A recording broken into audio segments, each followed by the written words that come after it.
আমি জানি সবাই চায় কি দেব শুভশ্রী, কেউ বলছে বিয়ে করুক, কেউ বলছে এ হোক, ভালোবাসা হোক, অমুক হোক, তবুক হোক। ধূমকেতুর সময় আমরা সত্যি কিছু বলিনি, সেটা আমার অন্যায়। কিছুদিনের মধ্যেই শুভশ্রী আর আমি বিয়ে করে নেব, এই সিদ্ধান্তটা আমরা বেশ কিছুদিন আগেই নিয়েছি, তবে আমাদের দর্শকদের জানানো হয়নি। এবার দেব আর শুভশ্রী একসাথে ক্যামেরার সামনে এসে নিজেদের বিয়ের ঘোষণা দিলেন। দেব বলেন, আমার ভক্তরা বরাবরই চায় দেব আর শুভশ্রী বিয়ে করুক, আবারও প্রেমে পড়ুক, তারা একসাথে থাকুক।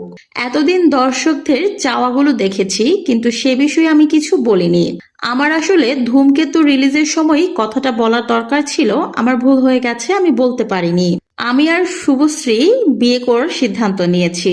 যদিও এই সিদ্ধান্তটা আরো কিছুদিন আগেই নিয়েছি, তবে এখন সবাইকে জানাচ্ছি। সবার এত বেশি আগ্রহ আর এত বেশি চাওয়া আমরা যেন একসাথে থাকি, তাই সবার চাওয়াটাকে পূর্ণ করে দিচ্ছি। অনেকগুলো বছর আমরা আলাদা ছিলাম, কেউ কারোর সাথে দেখা হলেও কথা বলিনি। এত কিছুর পরেও আমাদের মাঝে যে ভালোবাসাটা ছিল সেটা আসলে শেষ হয়ে যায়নি। পরিবেশ পরিস্থিতি এবং নিজেদের রাগের জন্য আসলে সবকিছু চাপা পড়েছিল।